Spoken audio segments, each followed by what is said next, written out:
শারীরিক এবং মানসিক নির্যাতনের শিকার হয় নারী স্বামী কর্তৃক। পুত্রবধূ তিনি নির্যাতিত হন নিজ শাশুড়ি কর্তৃক। শাশুড়ি নিজে যেরকম নির্যাতিত হয়েছেন বা হননি যাই হোক, কিন্তু পুত্রবধূকে শাস্তি দিতে ভালোবাসেন অনেক ক্ষেত্রে আমরা দেখে থাকি। বাংলাদেশের খুব কম ভাই আছেন যারা চিন্তা করেন যে আমার বোনের অধিকারটা পরিপূর্ণভাবে আমি দিয়ে দিই। যদি বোন কোনোভাবে ওই সম্পদের ভাগ নেয় বা নিতে চায়, তাহলে ভাইয়ের এক কথা যে ঠিক আছে সম্পদ নিয়ে যাও, আমার বাড়িতে আর বেড়াতে এসো না কেন।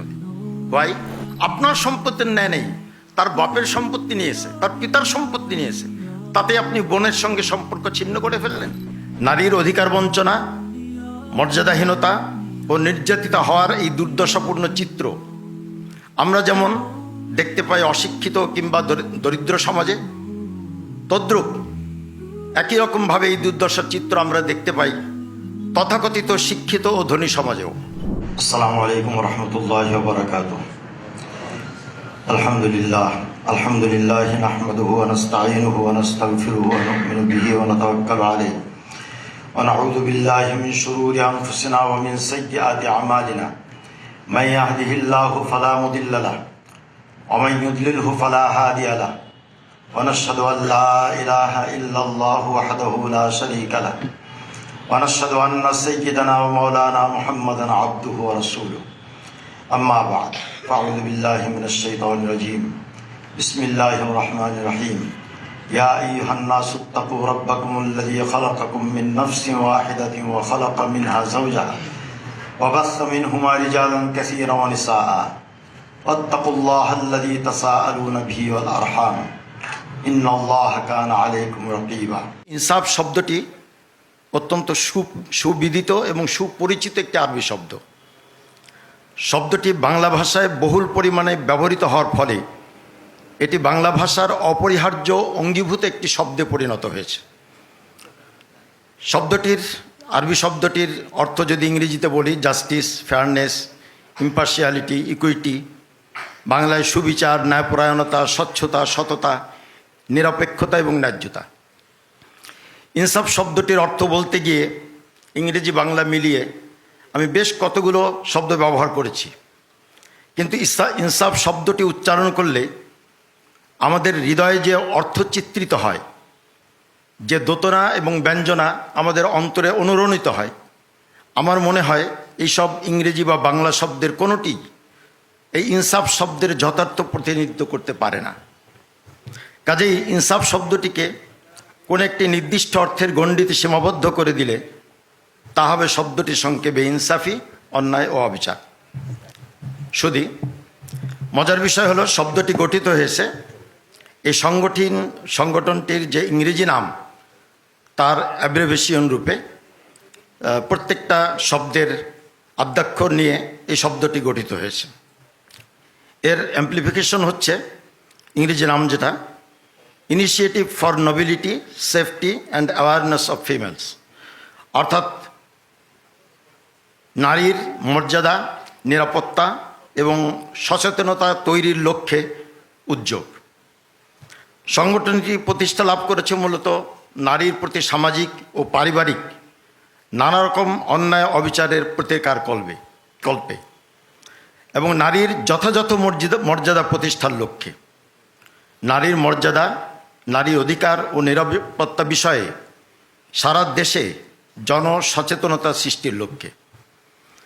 আমরা মুসলমান, ইসলাম আমাদের জীবন আদর্শ, কিন্তু দুর্ভাগ্য যে আমরা মুসলিম হওয়া সত্ত্বেও এবং আমরা ইসলামী অনুশাসন মেনে চলি এই দাবি করা সত্ত্বেও আমাদের মুসলিম সমাজের বোনেরা ব্যাপকভাবে অধিকার বঞ্চিত থেকে যায়। অধিকার বঞ্চিত থেকে যায় না বলে বলা ভালো যে তাদের মর্যাদাকে, তাদের অধিকারকে হরণ করা হয়। আমাদের বোনেরা নানাভাবে নির্যাতন, নিপীড়ন ও বঞ্চনার শিকার হন। ইসলাম তাদেরকে যে মর্যাদা ও অধিকার দান করেছে তা হতে তাদেরকে ইচ্ছাকৃতভাবে বঞ্চিত রাখা হয়। তাদের মর্যাদা ও অধিকার ও নিরাপত্তা নিশ্চিত করার জন্য ইসলাম যে সুষম জীবন ব্যবস্থা প্রদান করেছে সেই জীবন ব্যবস্থা আমাদের সমাজে প্রতিপালিত হয় খুব কমই। নারীর অধিকার বঞ্চনা, মর্যাদাহীনতা ও নির্যাতিতা হওয়ার এই দুর্দশাপূর্ণ চিত্র আমরা যেমন দেখতে পাই অশিক্ষিত কিংবা দরিদ্র সমাজে, তদ্রূপ একই রকমভাবে এই দুর্দশার চিত্র আমরা দেখতে পাই তথাকথিত শিক্ষিত ও ধনী সমাজেও। এমনকি যারা নিজেদেরকে নারীবাদী বলে পরিচয় দিয়ে থাকে, যারা নারীর অধিকার আদায়ে বক্তৃতা বিবৃতি দিয়ে থাকে, তাদের মাঝেও আমরা আমাদের বোনদের এইরূপ দুর্দশার চিত্র দেখতে পাই। এবং এটা আমাদের দেশের একটা সাধারণ চিত্র। একবার ধূমপান নিবারণের জন্য আমরা মিছিল করেছিলাম, একটা শোভাযাত্রা বের করেছিলাম ছাত্র জীবনে। তো সেই সংগঠনের যিনি চেয়ারম্যান ছিলেন, তিনি ছিলেন সামনে সামনে। আমরা শোভাযাত্রা করলাম, মৌন মিছিল করলাম, ধূমপান নিবারণ করি, আসুন ধূমপান নিবারণ করি, আধুনিক। তো মিছিল টিছিল শেষে যখন আবার ফিরে আসলাম জায়গা মতো, তো চেয়ারম্যান সাহেব তার কামরায় যেয়ে সিগারেট একটা ধরিয়ে ফেললেন। আমরা ধূমপান নিবারণ করি, একটু আগে তিনি মিছিল করলেন, স্লোগান দিলেন, শোভাযাত্রা করলেন, আর চেম্বারে যেয়ে তিনি নিজেই ধূমপান শুরু করে দিলেন। তা আমাদের অবস্থা সমস্ত জায়গায় এরকম। আমরা নিজেদেরকে মুসলিম বলি, কিন্তু ইসলাম খুব কমই প্রতিপালন করি। আমরা নিজেদেরকে নারীর অধিকার রক্ষাকারী বলে পরিচয় দিতে ভালোবাসি, নারীর অধিকার আদায়ে বক্তৃতা বিবৃতি দিয়ে থাকে অনেক সময়, কিন্তু আমরা খোদ নিজেরাই নারীর মর্যাদাকে হরণ করি, নারীর অধিকার থেকে নারীকে বঞ্চিত করে থাকি। আমাদের বোনদের নির্যাতন ও অমর্যাদার শিকার হওয়ার ঘটনা ঘটে থাকে নানা রূপে, নানা রকম ফর্মে, নানা রকম জায়গায়। এই বিষয়ে আমাদের সকলেরই কম বেশি জানা আছে। ঘরে, গৃহে নারী কাদের হাতের নির্যাতনের শিকার হয় এটা আমরা সবাই জানি। স্বামী কর্তৃক নির্যাতিত হয়, হ্যাঁ, কোনো কোনো ক্ষেত্রে স্ত্রী কর্তৃক স্বামী নির্যাতিত হয়, কিন্তু যেহেতু সেটা আমাদের এখানের মূল আলোচ্য বিষয় নয়, সেটা আমরা আলোচনা করব না এখানে। সাধারণত শারীরিক এবং মানসিক নির্যাতনের শিকার হয় নারী স্বামী কর্তৃক। কোনো কোনো ক্ষেত্রে এবং বেশ বহুল পরিমাণে ক্ষেত্রে এটা দেখা যায় যে পুত্রবধূ তিনি নির্যাতিত হন পুত্রের মা দ্বারা, অর্থাৎ নিজ শাশুড়ি কর্তৃক। শাশুড়ি নিজে যেরকম নির্যাতিত হয়েছেন বা হননি, যাই হোক, কিন্তু পুত্রবধূকে শাস্তি দিতে ভালোবাসেন অনেক ক্ষেত্রে, আমরা দেখে থাকি। অনেক সময় ননদ কর্তৃক নারী নির্যাতিত হয়, কোনো কোনো ক্ষেত্রে দেবর এবং ভাসুর কর্তৃক নানাভাবে নির্যাতিত হয়ে থাকে। এরপর আছে পিতামাতা বা ভাই বোনের অবহেলা। যদি কোনো নারীর, বিবাহিতা নারী যদি শ্বশুরবাড়ির অশান্তি, স্বামীর সঙ্গে তার অশান্তি, স্বামীর যৌতুকের ব্যাপারে স্বামীর চাপ, শ্বশুর শাশুড়ির চাপ ইত্যাদি নানা কারণে নির্যাতনের ঘটনা ঘটে থাকে, আর মেয়ে যদি তার বাবা মায়ের কাছে যে বলে যে আমার এই অবস্থা, তখন অধিকাংশ ক্ষেত্রেই বাবা মা বলে থাকে একটু সবর করো, ধৈর্য করো, ধরো, অ্যাডজাস্ট করে নাও।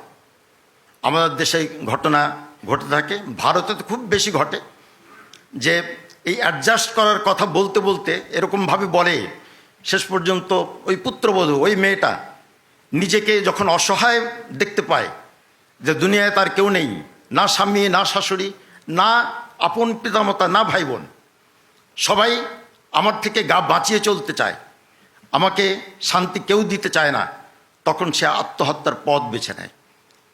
এটা আমাদের সমাজে বহুল পরিমাণে পরিলক্ষিত হয়। সম্পদ নিতে গেলে, আচ্ছা, এটা ব্যাপক ঘটনা। অনেক দিনদার ভাই যারা নিজেদেরকে অত্যন্ত উচ্চ পর্যায়ের দিনদার বলে মনে করে থাকি, আমাদের দ্বারাও অনেক ক্ষেত্রে আমাদের স্ত্রী লাঞ্ছিত হয় এবং তারা অধিকার বঞ্চিত হয়ে থাকে। এছাড়া কর্মস্থলে নারী যৌন নিগ্রহের শিকার হয় ঊর্ধ্বতন কর্মকর্তা কর্তৃক। সমস্ত সেক্টরে, আমি কোনো একটা বিশেষ সেক্টরের নাম বলবো না, সরকারি বেসরকারি সমস্ত জায়গায় কর্মস্থলে নারী তার যৌন নিগ্রহের শিকার হয়ে থাকে কোনো না কোনো ফর্মে, তাদের ঊর্ধ্বতন কর্মকর্তা কর্তৃক, কোনো কোনো ক্ষেত্রে সহকর্মী কর্তৃক। গণপরিবহনে নারীর নিগ্রহের শিকার হওয়ার বিষয়টি, এটাও আমাদের কারো অজানা নেই যে গণপরিবহনে ব্যাপকভাবে নারী অ্যাবিউজিংয়ের শিকার হয়, অ্যাসল্টমেন্টের শিকার হয়, যৌন নিগ্রহের শিকার হয়ে থাকে। উত্তরাধিকারী হিসাবে নারীকে বঞ্চিত করার ঘটনা তো ব্যাপক ব্যাপক ব্যাপক একটি ঘটনা। দিনদার তারাও বিশেষভাবে ভাই তাকে বঞ্চিত করে থাকে। বাংলাদেশের খুব কম ভাই আছেন যারা চিন্তা করেন যে আমার বোনের অধিকারটা পরিপূর্ণভাবে আমি দিয়ে দিই। সমস্ত ক্ষেত্রেই ভাইয়েরা বোনদেরকে বঞ্চিত করার চেষ্টা করে থাকে। দুঃখের বিষয় হলো এক্ষেত্রে পিতামাতাও অনেক ক্ষেত্রে তাদের পুত্র সন্তানদেরকে প্রাধান্য দিয়ে থাকেন এবং কন্যা সন্তানকে অগ্রাধিকার মানে প্রাধান্য তো দেয়নি না, বরং বঞ্চিত রাখতে চেষ্টা করেন। লিখে দিয়ে যান পুত্র সন্তানের নামে সম্পত্তির ম্যাক্সিমাম অংশ বা প্রায় পূর্ণটা লিখে দিয়ে যান কন্যাকে সম্পূর্ণরূপে বঞ্চিত করে।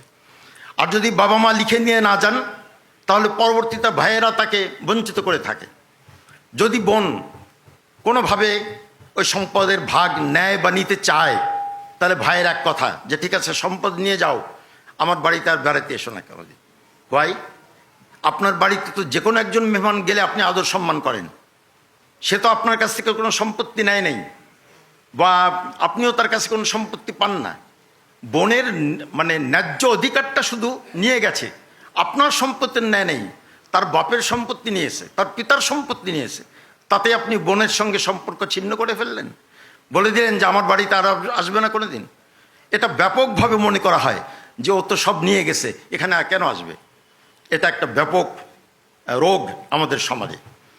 তো এই নিয়ে এর লম্বা কথা, এ নিয়ে অনেকেই ব্যক্তিগতভাবে চিন্তা করেছেন এবং কাজ করেছেন।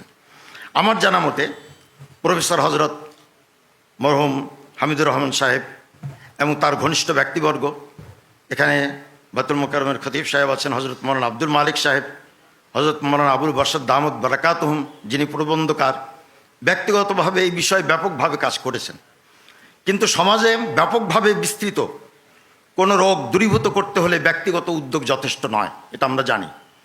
প্রয়োজন সামষ্টিক উদ্যোগ এবং পরিকল্পিত এবং দীর্ঘস্থায়ী উদ্যোগ।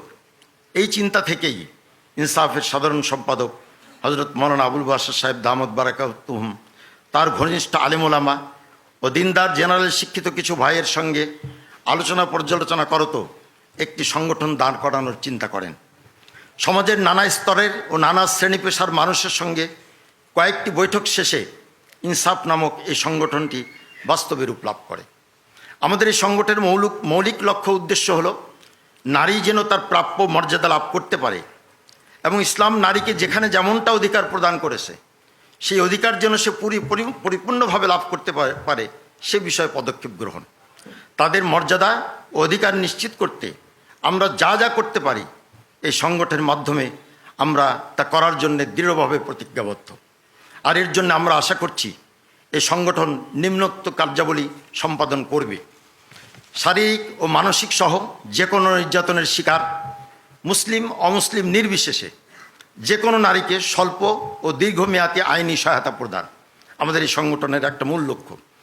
যদি আইনি সহায়তার প্রয়োজন হয়, আইনি সহায়তার আগে আমরা চেষ্টা করব কাউন্সেলিং করতে, পারিবারিক কলহ এবং দ্বন্দ্ব নিরসনের চেষ্টা করতে, বুঝিয়ে শুনিয়ে। ইসলামী শরিয়ার নীতিমালার আলোকে নারীর অধিকার বিষয়ে ব্যাপক গণসচেতনতা সৃষ্টি এই সংগঠনের একটি লক্ষ্য। সচেতনতা গড়ে তোলার লক্ষ্যে সারা দেশে নিয়মিত সভা সেমিনারের আয়োজন করার ইচ্ছা পোষণ করে এই সংগঠন। ইমাম ও খতিব ও আলোচকদের জন্য সচেতনতামূলক কর্মশালার আয়োজন করবে বলে আশা পোষণ করে এই সংগঠন। প্রয়োজনীয় লিফলেট বইপত্র প্রস্তুত করা এবং ব্যাপকভাবে তা প্রচার করা এটাও এই সংগঠন করবে বলে তারা সিদ্ধান্ত নিয়েছে। পারিবারিক কলহ নিরসনে কাউন্সেলিংয়ের ব্যবস্থা গ্রহণ, মিরাস বঞ্চিত নারীকে মিরাস পাইয়ে দিতে সংশ্লিষ্ট ব্যক্তিবর্গের সঙ্গে আলাপ আলোচনা করা, যারা বঞ্চিত করছে তাদেরকে নিজ বোন বা ফুফুদেরকে সম্পদ হতে বঞ্চিত করার ভয়াবহ কুফল সম্পর্কে ধারণা প্রদান করা এবং বোন বা ফুফুদেরকে প্রাপ্য সম্পত্তি বুঝিয়ে দিতে উদ্বুদ্ধকরণ এবং প্রয়োজনে নারীকে আইনি সহায়তা প্রদান। কথায় কথায় তালাক প্রদানের যে চর্চা সমাজে বিদ্যমান তা প্রতিরোধে তালাকের কুফল সম্পর্কে জনগণকে সচেতন করা, তালাক সম্পর্কে যেসব নেতিবাচক দুটোই আছে, একটা হলো কথায় কথায় তালাক দিয়ে থাকে, তালাক কোন পর্যায়ে দেওয়া চাই, কোন কথায় তালাক হয়ে যায়, এ সম্পর্কে গণসচেতনতা তৈরি দরকার, খুব বেশি বেশি দরকার। আবার এদিকে তালাক সম্পর্কে ইসলামোফোবিয়াদের মাঝে একটা নেতিবাচক ধারণা সমাজে বিদ্যমান, সেই ধারণাটাকেও আমরা দূরীভূতকরণের জন্য বিভিন্ন পদক্ষেপ গ্রহণ করার আশা পোষণ করি। তা আমি আমার কথাকে আর লম্বা করব না, মোটামুটি এই কতগুলো লক্ষ্য এবং উদ্দেশ্য আপনাদেরকে আহ্বান করা হয়েছে এই জন্যেই যে আপনারা আমাদেরকে সুপরামর্শ দেবেন এবং যত রকম সহায়তা প্রয়োজন, লজিস্টিক সাপোর্ট, তারপরে মানসিক সাপোর্ট, তারপরে দরকার হলে কায়িক সমর্থন, দৈহিক শ্রম এই সংগঠনের পিছনে ব্যয় করা, এবং সবচেয়ে বেশি সবার কাছে একদম ব্যাপকভাবে যেটা চাওয়া সেটা হচ্ছে এই সংগঠনের উদ্দেশ্য সিদ্ধির জন্যে, এ যেন তার লক্ষ্যে পৌঁছতে পারে, গন্তব্যে পৌঁছতে পারে, সেজন্য সবার কাছে কায় মনোবাক্যে আল্লাহর কাছে যেন দোয়া করেন সবাই। এজন্য সবার কাছে অনুরোধ যে এই সংগঠনের জন্যে সবচেয়ে বড় যে পথেও আমরা সাথে নিয়ে চলবো আমাদের, সেটা হচ্ছে আপনাদের দোয়া। আর অন্যান্য সহায়তা যে যেমনটা পারে সেমনটা করবে, এই আশা ব্যক্ত করে আমি আমার বক্তব্য শেষ করছি। অনেক ভুল ত্রুটি হতে পারে, সেজন্য আমি আপনাদের কাছে ক্ষমা চেয়ে নিচ্ছি।